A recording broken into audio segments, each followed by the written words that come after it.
లేచిరండి విశ్వాసులారా, యోర్దాను నదిని దాటను.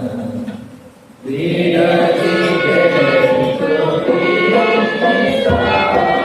సుగరినా సమాయను. వీడని గెలుచుడి సుగరినా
దేవుని వాక్యం విన్నాను.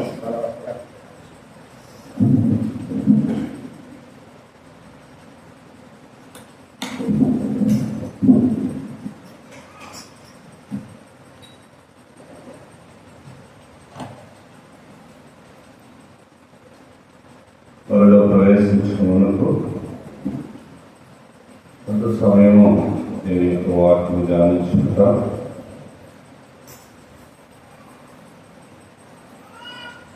కీర్తన 55 అధ్యాయము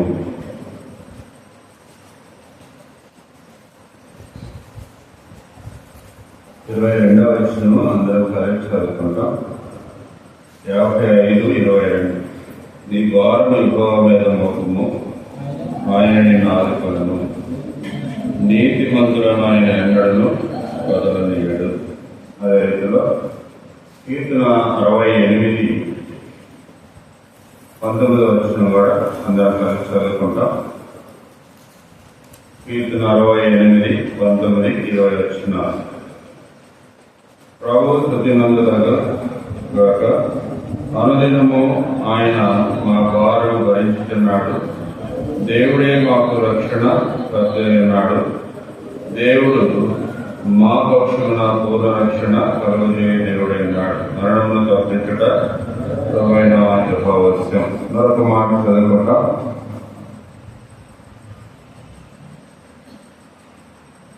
కొరింథీయులకు రాసిన మొదటి పత్రిక 11వ అధ్యాయము 28వ వచనం. కాబట్టి ప్రతి మనుష్యుడు తను తాను పరీక్షించుకున్నవలను అలాగ తెలిసి అరటను విని ఆ పాత్రలోని త్రాగవలను. ప్రభు సహాయం కొరకై ప్రార్థన చేసుకున్నామండి.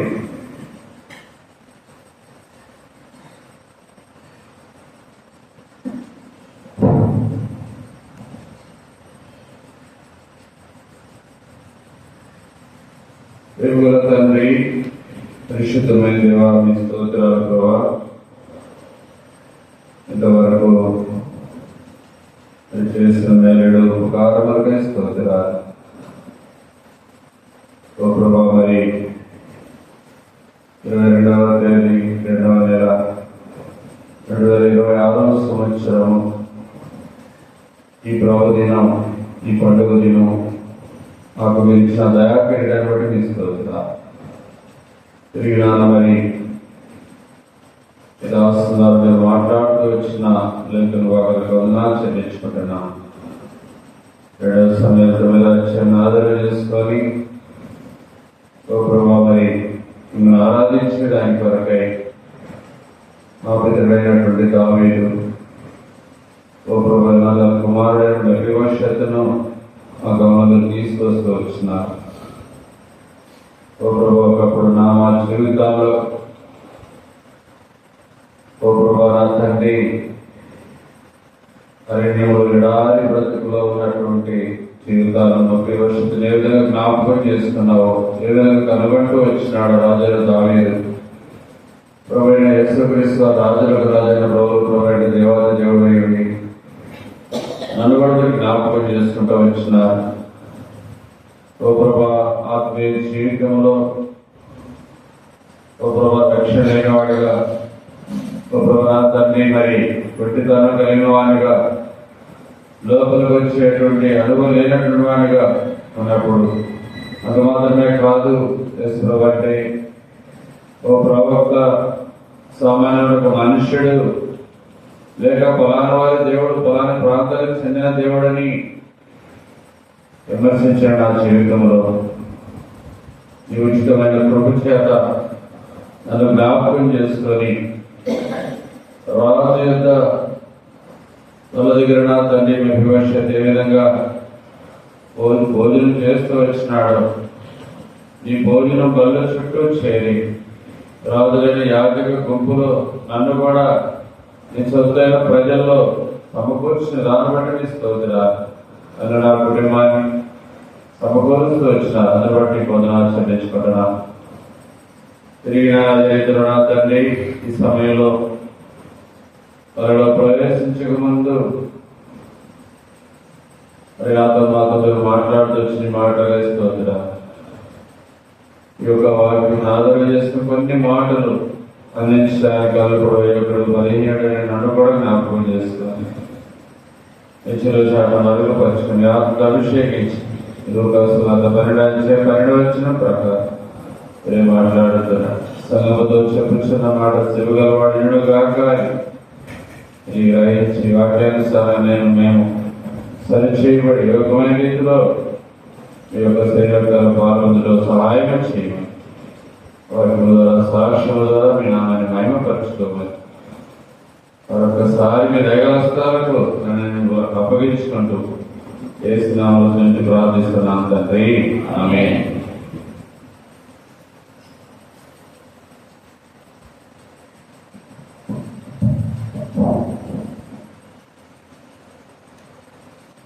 సమయం 12:30 దాటింది అన్న. మరి తర్వాత మనము సాక్ష్యం రెండు చెప్తున్నాము. రెండు చెప్తే కనీసం పూర్తి సాక్ష్యం మంచుకుంటే 3 గంటలు పడుతుంది. దేవానికి దేవుడు యేసుక్రీస్తు వారు ఇప్పుడు దాదాపు 3-4 దినాల నుంచి ఆచరిస్తూ ఉన్నారు. ఒక పండుగ ఎవరు ముస్లిమ్స్, అందులో నుంచి మమ్మల్ని రక్షించుకున్నారు. యేసుప్రభువు ప్రవక్త, సామాన్యుడు, మనుషుడు లేక ఫలానా వారి దేవుడని త్యాగం చేసినటువంటి నా జీవితంలో నాకు దేవుడు వచ్చినాడు. నా కుటుంబంలో రక్షిస్తవచ్చు. ఈ విషయాలన్నీ పంచుకోవాలంటే కనీసం ఎంత తేలిక చేస్తున్నారు గంట కాబట్టి సాక్షి నన్ను నాకు ఇచ్చిన టైం ఏంటంటే అంతా కూడా 1 గంట లోపు 2 వర్తమానాలు 2 కలిపి చెప్పినా కానీ అంతా బట్టి సాక్ష్యం చెప్పమంటారు, వాక్యం చెప్పమంటారు. నన్ను దేవుడు చెప్తారు. ముందు వాక్యం చేసి సమయం అంటే సాక్ష్యం చెప్తాం, లేకపోతే 2 చెప్పాలి. 2 చెప్పాలా? ఉంటామంటే పర్వాలేదు. ఒకసారి ఎప్పుడైనా వైపు, ఎందుకంటే మాది గుంటూరు, అక్కడి నుంచి రావడం చాలా కష్టమే. దేవుని చిత్తులు అయితే మళ్ళా వస్తామనుకో. అనుకోని రీతిలో ప్రభు తీసుకొచ్చినాడు కనుక ఈ సమయంలో బలలో పాల్గొనేందుకు మనకు కొంత సమయం వాక్యమని ప్రభుత్వం కొంత వాక్యంలో వాక్యం కూడా పంచుకుంటాం. కీర్తన 55 మనం చూస్తూ వచ్చినాము. నీ భారము యెహోవా మీద మోపు. అనేక సందర్భాల్లో మన భారాలు దేవుని మీద మోపం, మన మీద మనమే మోస్తూ ఉంటాం. అందుకే 68:19 చూసినాము. అనుదినము ఆయన మా భారము భరించుచున్నాడు. అనుదినం మన భారాలు భరించి ఎవరైతే ప్రొవైడ్ యేసుక్రీస్తు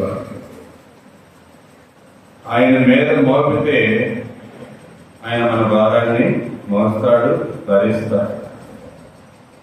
మరి మనం ఎలా ఉన్నాం పరీక్షించుకుందాం. ప్రతి మనుషుడు తాను పరీక్షించుకోవాలి. కలలో బాల బంధుకు మనం ఎలాంటి భారాలు కలిగి ఉన్నాం పరీక్షించుకుందాం. విశ్వాసకి ఉండకూడని భారాలు ఏంటి, విశ్వాసకి ఉండవలసిన భారం ఏంటని కొన్ని మాటలు త్వరగా పంచుకొని ముందుకెళ్తాం. ద్వితీయోపదేశకాండం మొట్టమొదటిగా చూడండి, 24వ అధ్యాయం 24వ అధ్యాయము 5వ వచనం. 24వ అధ్యాయము 5వ వచనం. ఒకడు క్రొత్తగా ఒక దానిని పెండ్లి చేసుకొనిన చేలలో చేరి అతడు చేలలో చేరిపోకూడదు. అతని పైన ఏ వ్యాపార భారమును మోపకూడదు. ఏడాది వరకు తీరికగా అతడు తన ఇంట ఉండి తాను పరిహరించిన భార్యను సంతోషపెట్టవాలి. ఇదంతా మనకు అవసరం లేదు కానీ మధ్యలో ఉంటుంది. చూసినట్లయితే అతనిపై ఏం చేయకూడదు, వ్యాపార భారమును మోపకూడదు. దేవుని యొక్క బిడ్డలుగా మరి విశ్వాసులమైన మనము మన భారాలన్నీ కూడా ప్రభుమైన మోపం అంటే ఏం చేస్తున్నామంటే చాలా మంది యెషయా గ్రంథం 50 అంటాడు. ఆ యొక్క ప్రభు దినములో ఏం చేయకూడదు? వ్యాపారం చేయకూడదు, లోకవార్తలు చెప్పుకోకూడదు. అంత మాత్రమే కాదు, మరి ముసలమ్మ చుట్టూ కూడా చెప్పుకోవడం. అయితే ఇక్కడ మన జీవితాలు ఎలా ఉన్నాయంట? కొంతమంది అయితే వ్యాపార భారం కలిగి ఉంటున్నారు. ప్రభు దినాన్ని కూడా పక్కన పెట్టి వ్యాపారాలు చేసేవాళ్ళు ఉంటారు. తర్వాత కొంతమంది ఉద్యోగ భారం కలిగి ఉంటారు. ఇలాంటి భారాలు ఎన్నో అనుకుంటాయి. కానీ మందిరము తప్ప వేరే భారాలు ఎన్నో పెట్టుకుంటున్నారు. మందిరం అనే భారం పట్టుకుని అనుకోండి, మిగతా ఎన్నో ఉంటాయి.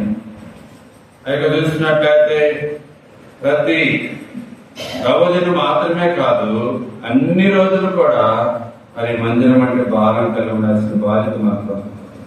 ఇవాళ ఉన్నటువంటి విశ్వాసులే దేవుని ఎరగని వారంటే వాళ్ళ సంగతి తీసేయండి. దేవుని బిడ్డలుగా విశ్వాసులని చెప్పుకుంటూ మరి ఉద్యోగ భారాలు, వ్యాపార భారాలు, మందిరం అంటే భారం లేనటువంటి వారు ఉంటున్నారు. మందిరం అంటే భారం లేనటువంటి వారు ఉంటున్నారు. మరి నీవు ఎలా ఉన్నావు పరీక్షించుకోవాలి. రెండవదిగా చూసినట్లయితే అపోస్తుల కార్యము 20వ అధ్యాయం 9వ వచనం. 20వ అధ్యాయము 9వ వచనం.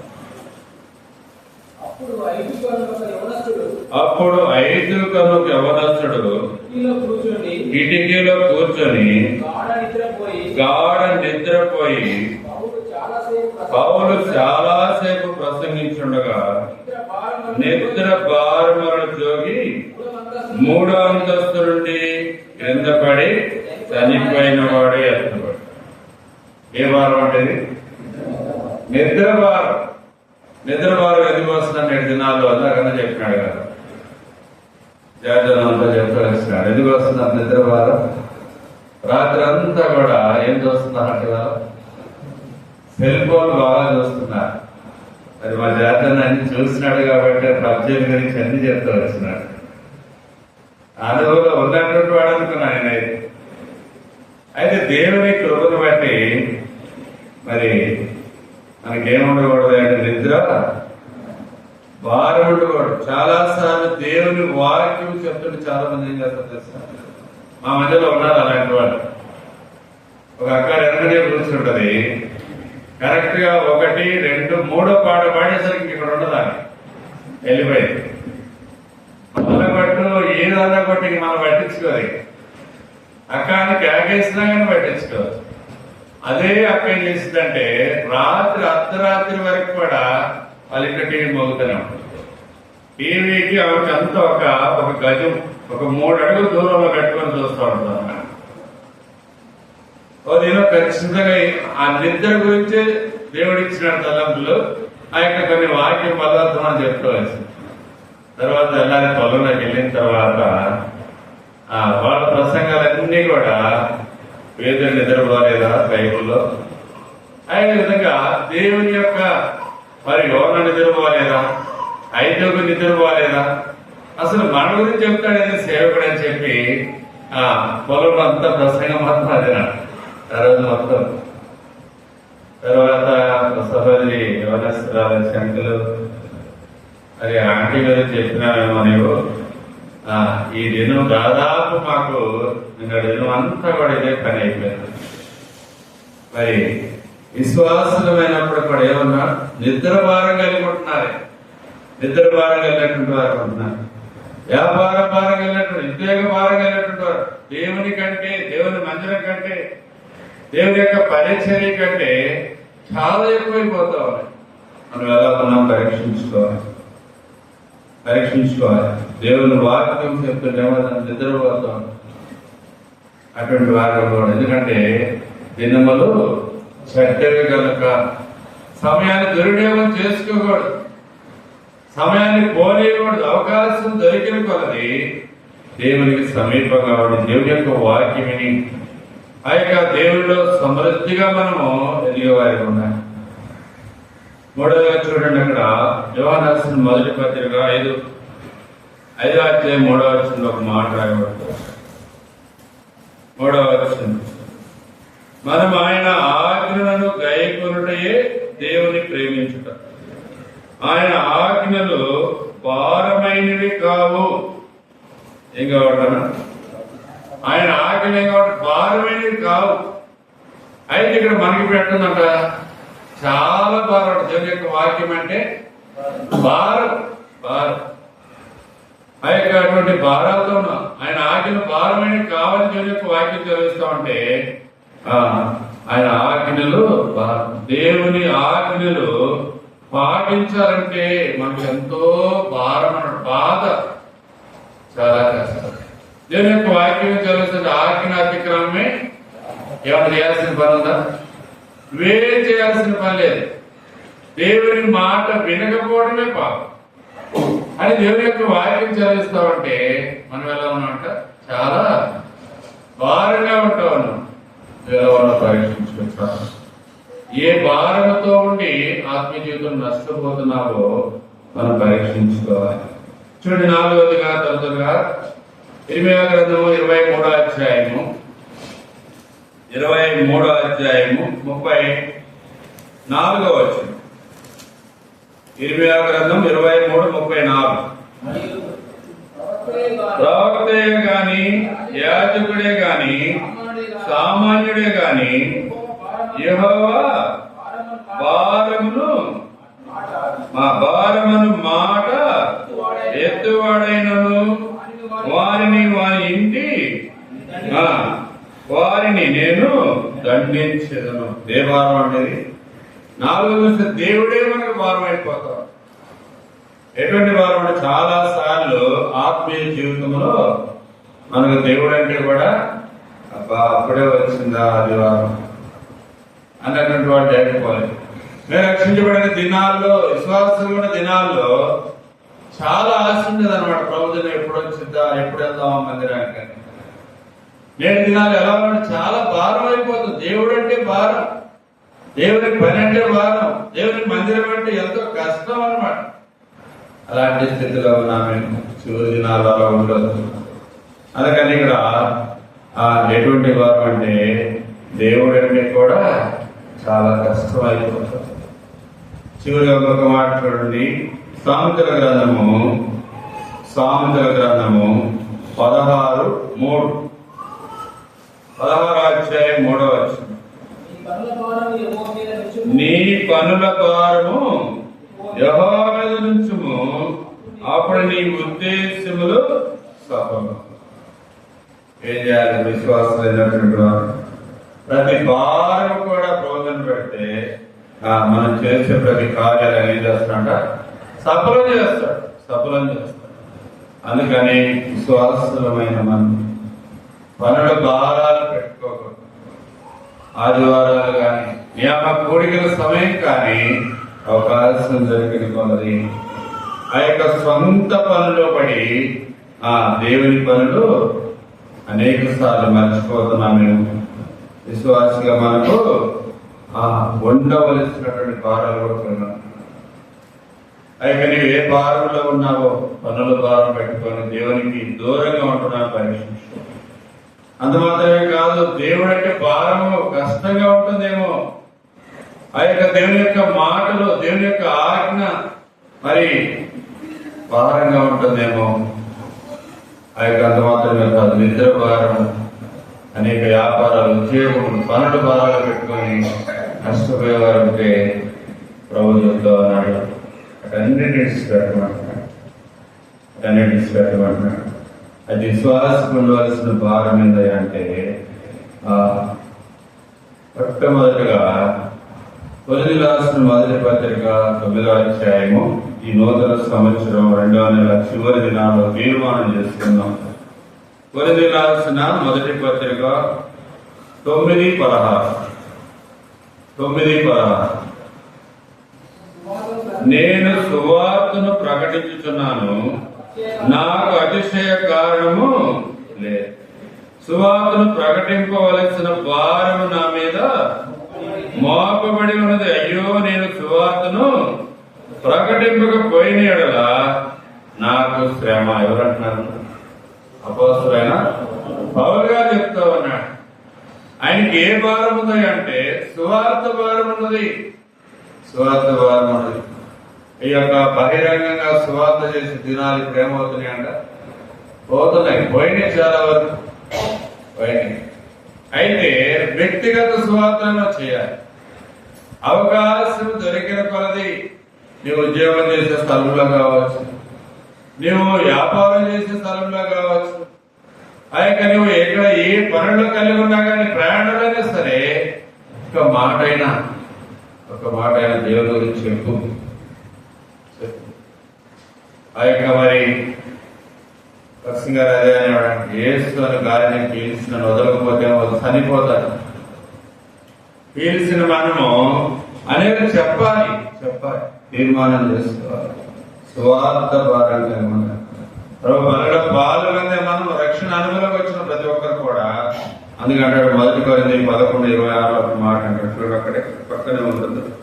11:26లో తెలుస్తున్నట్లయితే, మీరు ఈ రొట్టెను తిని ఈ పాత్రలో అనేది త్రాగునప్పుడల్లా ప్రభు వచ్చే వరకు ఆయన మరణమును ప్రచురించాలి. ఆయన శరీరక్తలో పాల్గొనే మనం ఆయన వచ్చేంత వరకు లేక మనం ఉన్నంత వరకు కూడా ఆయన సమయం దొరికిన కొలది మేము మా ముస్లిం సహోదరులు చనిపోతే భూస్థాపనకి వెళ్తాం. వెళ్ళిన తర్వాత ఈ యొక్క షోల్డర్ బ్యాగ్ ఎక్కడ వదిలిపెట్టినట్టు కానీ బైబిల్ పక్కన పెట్టుకోవటం నాకు తెలియదు. 2000 సంవత్సరం 9వ నెల 7వ తారీఖు అర్ధరాత్రి 1:36 ప్రభువా నేను పాపిని ఒప్పుకున్నాను. అదే రీతిలో 2001లో జనవరి 14వ తారీఖు బాప్తిస్మలో సాక్ష్యం ఇచ్చిన అదే నెలలో షోల్డర్ బ్యాగ్ తీసుకొచ్చి మా దైవ సేవకుడు మాకు అప్పగించిన ఆత్మీయతండి. ఆ రోజు నుంచి ఈ రోజు వరకు కూడా మా బంధువులు పెళ్లికి వెళ్ళినా లేకుంటే వారు ఎవరు చనిపోతే కానీ ఏమని అనుకుంటారేమని అంటారేమని ఎక్కడా సిగ్గుపడేవాడు కాదు.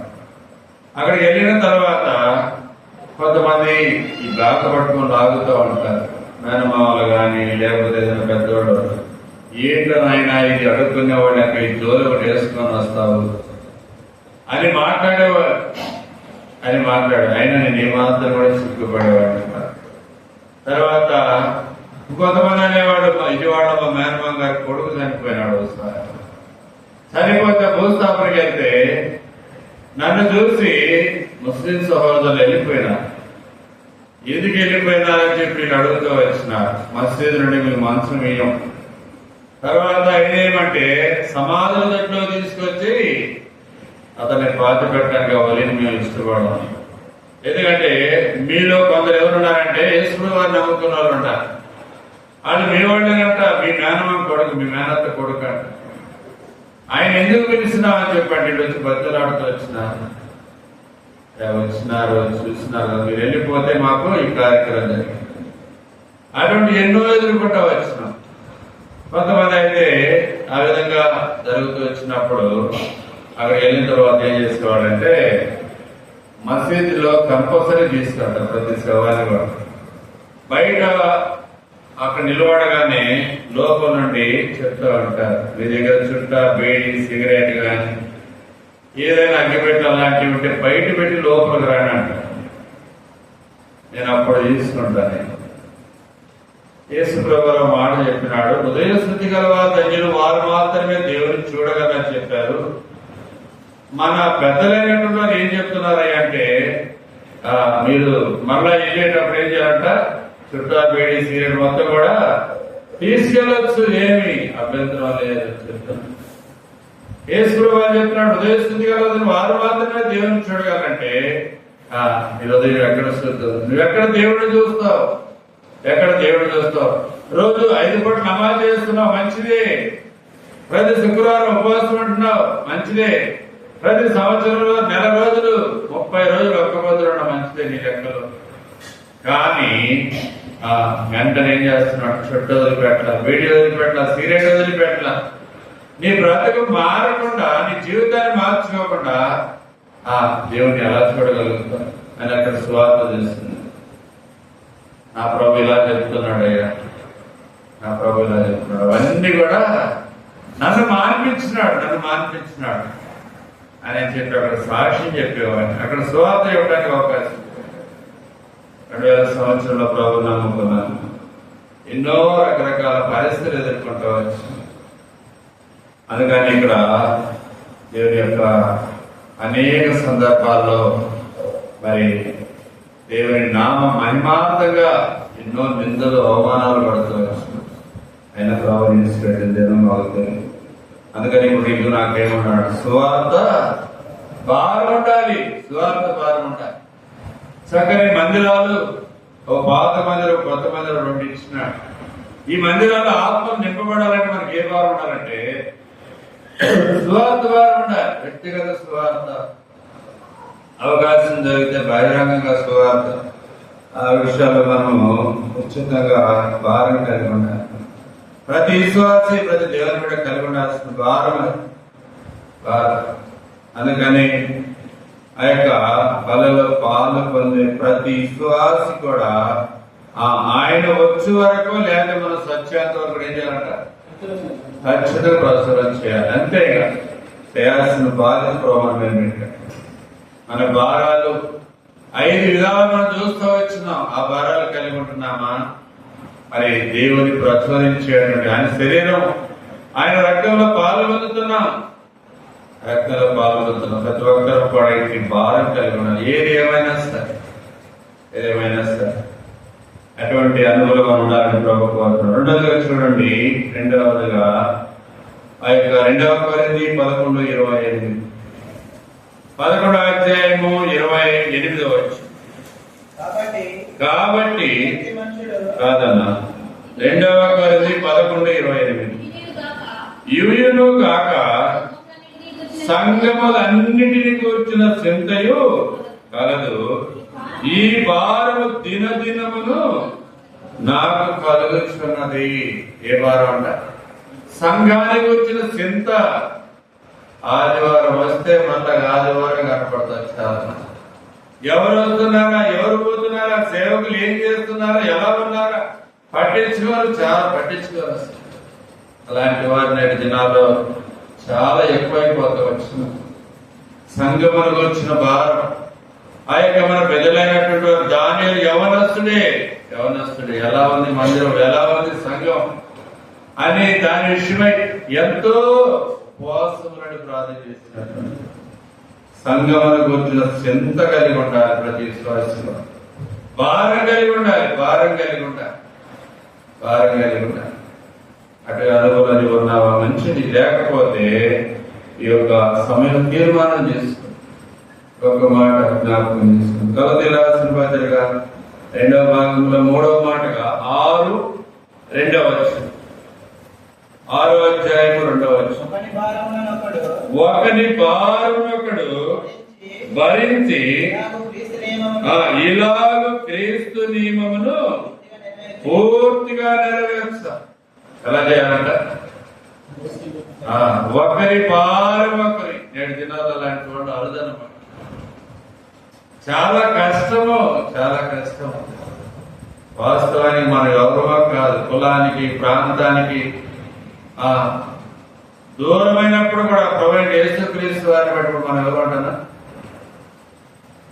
ఒక తండ్రి పిల్లల రాజ్యానికి వారసును ఆయన సురక్త మీద సంపాదించుకున్న రక్త సంబంధాలు అన్నమాట.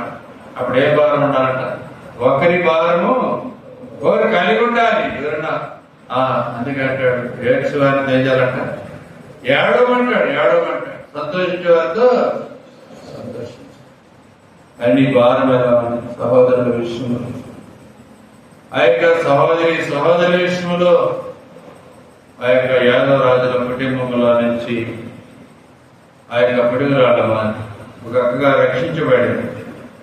ఆ అక్క పేరు సరస్వతి, ఇప్పుడైతే గ్రేస్. ఆ అక్క భర్త అన్న ఎంత మంచిగా బాగా ప్రేమించేవాడు.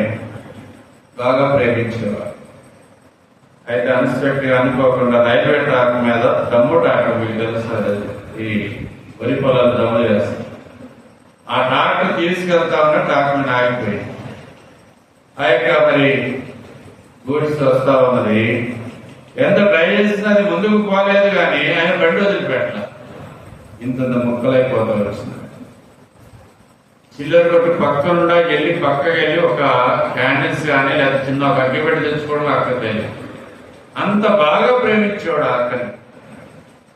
అటువంటి ఆమెకి 3 పిల్లలు. అటువంటి స్థితిలో ఆమె చనిపోయాడు. ఆమె చనిపోతే సంఘం అంతా అక్కడ సహోదరులుగా కలిసి ఆ రైల్వే ట్రాక్ మీద ఇంత ముక్క కానికి మొత్తం ఒక సంచిలో వేసుకొని వచ్చింది. తర్వాత ఆ గ్రేస్ రకంగా మనకు దక్కదనుకున్నాం. అంటే అంత ప్రేమించే వ్యక్తి చనిపోయాడు. ప్రతిరోజు కూడా ఒకటే చెప్పుకునేవాడు. ఒక్కరోజు 10 మంది వెళ్ళి ఆమెను పరామర్శించవద్దు, దర్శించవద్దు, ఆదరించవద్దు. ఉదయం 2 వెళ్ళండి, సాయంకాలం మధ్యాహ్నం ట్రిప్కు 2 వెళ్ళండి.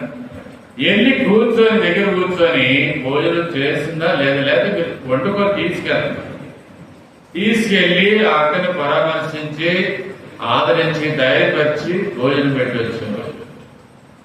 7 దినాల్లో ఆ అక్కగా చూపిన ప్రేమను బట్టి ఆమె యొక్క భారత కొంత సంఘంగా భరిస్తూ కాబట్టి దాదాపు 15 కుటుంబాల రక్షణలోకి వచ్చినారు.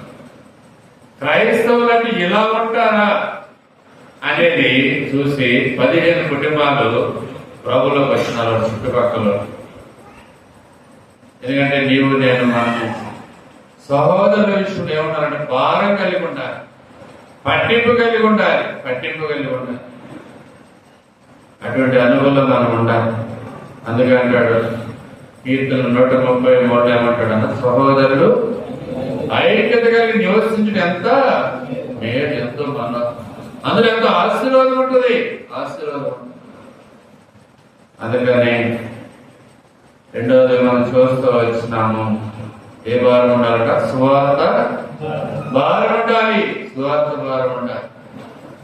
రెండవదిగా 2వ భాగంలో సంఘ విషయంలో, మందిర విషయంలో, దేవుని దాసుల విషయంలో భారం కలిగి ఉంటుంది. ఏమి నష్టపో దేవుని పరిచర్య చేసి సంఘ విషయంలో, దేవుని దాసుల విషయంలో కష్టపడి ఖర్చుపడి నష్టపోయినటువంటి వారు ఎవరు లేదు భూమి మీద. అంచెలంచెలుగా దేవుడు ఒకటి మనం ఆశీర్వదించినాడు. అందుకని ఆ యొక్క సహోదరుల విషయంలో వాళ్ళు ఏ కష్టాల్లో ఉన్నా, ఏ ఇబ్బందుల్లో ఉన్నా వారి విషయమై భారం ఉండాలి. భారం కలిగి ఉండాలి. అటువంటి అనుభవం ఉండాలని ప్రభు కోరుతున్నాడు. అలా ఉన్నామా లేదో మనం పరీక్షించుకున్నాం. అన్నిటికంటే ప్రాముఖ్యంగా కీర్తన 55:22 ప్రకారం మన భారములన్నీ కూడా ఏం చేయాలంటే ప్రభు మీద అటు అనుభవం మనం ఉండాలి. సమయంలో కొద్ది సమయం దేవుని యొక్క మరి దాసులుగా సాక్ష్యం కూడా పంచుకోవడానికి తొందరగానే ఉపయోగించుకుంటూ వచ్చి మన భారాలు మనం చూస్తున్నాం 5 విధాలుగా. ఫస్ట్ మొట్టమొదట ఆ యొక్క ఏ భారం కలిగి ఉంటున్నామన్నా? వ్యాపార భారం, కొంతమంది ఉద్యోగ భారం. అటువంటి భారాల్లో మనం ఉన్నామేమో, తీర్మానం చేసుకుందాం.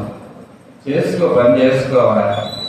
6 దినాలు కష్టపడి 7వ దినము అవకాశం దొరికిన కొలది నియామక కూడికల్లో కూడా. అందుకంటాడు ఏప్రిల్ 10:24 సమాజముగా కూడుట మానుకోకూడదు, అది మేలుకే కానీ కీడు కాదని గుర్తుపెట్టుకోవాలి. రెండవదిగా నిద్ర భారాన్ని కలిగి ఉన్నామేమో, నిద్ర వల్ల ఏమొచ్చింది? నష్టం వచ్చింది. మూడవది మనం చూస్తూ వచ్చినాము ఏ భారం అంట? ఆ యొక్క దేవుని ఆజ్ఞ, దేవుని మాటలు చెప్తే దాన్ని పాటించడానికి కష్టం అన్నమాట.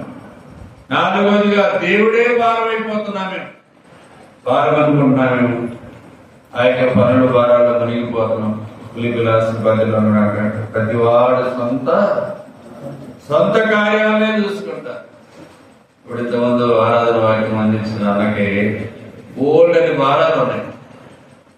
ఒక బట్టలు కొట్టు ఉంది, చిల్లర కొట్టు ఉంది, పొలాలు ఉన్నాయి, ఇంకా చాలా మందిరంలో పరిచర్య భారం ఉన్నది.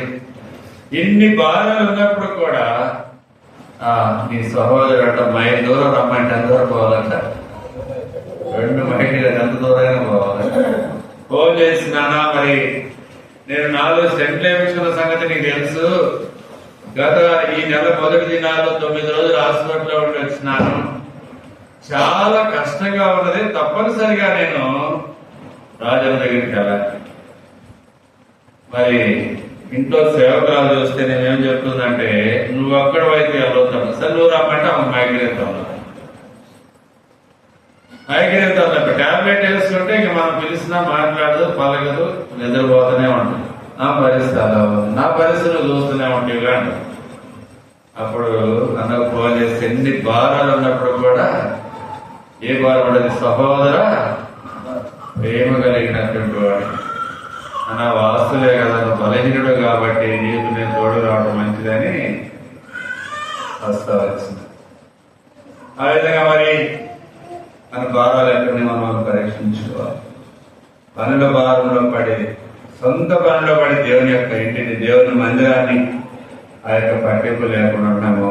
ప్రభు క్షమాపణ అడిగి ఇకనైనా సరే సువార్త చేస్తాను. ఆ యొక్క బహిరంగంగా చేయలేకపోయినా కానీ వ్యక్తిగతంగా అయినా సరే సువార్త చేస్తానని తీర్మానం చేస్తాను.